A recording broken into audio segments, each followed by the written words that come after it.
Hello everyone, welcome back to our channel where we will explore the complexities of the human mind. Today, I am excited to delve into the topic of overthinking. Overthinking is something many of us struggle with, so we are fortunate to have Mrs. Anu Goel, the psychologist, who is here to provide her expertise on the matter. Hello. Hello, ma'am. So, ma'am, let's first understand what overthinking is.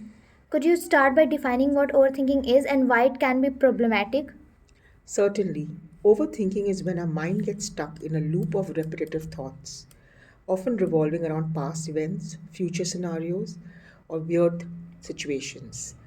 It can be problematic because it leads to extensive thinking and increase our stress level and can interfere with decision making and problem solving abilities. We tend to psych ourselves or get ourselves very upset about overthinking the same thing again and again.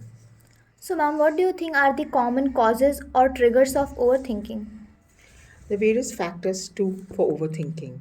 Basically, like being a perfectionist, anxiety, low self-esteem, past traumas, biological factors such as maybe genetics, our brain chemistry, stressful life events, uncertainty, high pressure situations. All these things and much more can trigger our overthinking.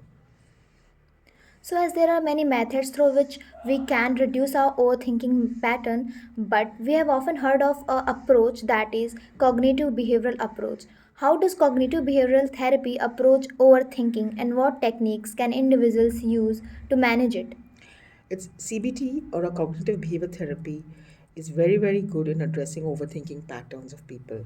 It helps individuals identify and challenge negative thought patterns and develop healthier coping mechanisms and learn different relaxation techniques to manage anxiety. Meditation, deep breathing exercise can also be very beneficial and reduce overthinking. And ma'am, to all our listeners, what are some practical strategies listeners can implement to cope with overthinking in their daily lives? One helpful strategy in practicing mindfulness and staying present in the moment, it really helps. Engaging in activities that promote relaxation and self care, such as exercise, hobbies, and spending time in nature, can also help quite a lot. Setting boundaries around technology and taking breaks from screen can reduce information overload and prevent our overthinking. Additionally, even journaling really helps our thoughts and emotions to be penned down on paper and make us feel better. Yes, ma'am, this is indeed some practical strategies. So, if we talk about breaking the overthinking cycles, then how can individuals break free from the cycle of overthinking and regain control of their thoughts? Breaking the cycle of overthinking requires self awareness and intentional effort. It's important to challenge our negative thoughts, patterns, and replace them with more balanced and realistic perspective. Learning to let go of the control of our thoughts and to change and practicing acceptance can also help us from reducing our overthinking. And ma'am, we also know that overthinking is not a matter of a day. It keeps on for years and years. So when should someone consider seeking professional help for their overthinking tendencies? If overthinking is significantly impacting your daily functioning, relationship, or overall well being, it may be beneficial to seek support from a mental health professional. Therapy can be taken, and the individual can be helped and supported to get over this problem one is facing and develop healthier coping mechanism. So, as long as it's not hampering you, it's okay.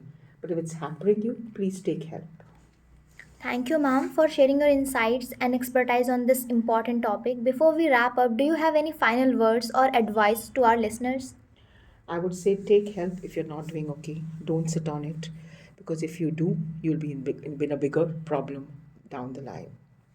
So that's all time we have for today. Thank you to our listeners for tuning in. Be sure to subscribe to our channel for more discussions on mental health and well being.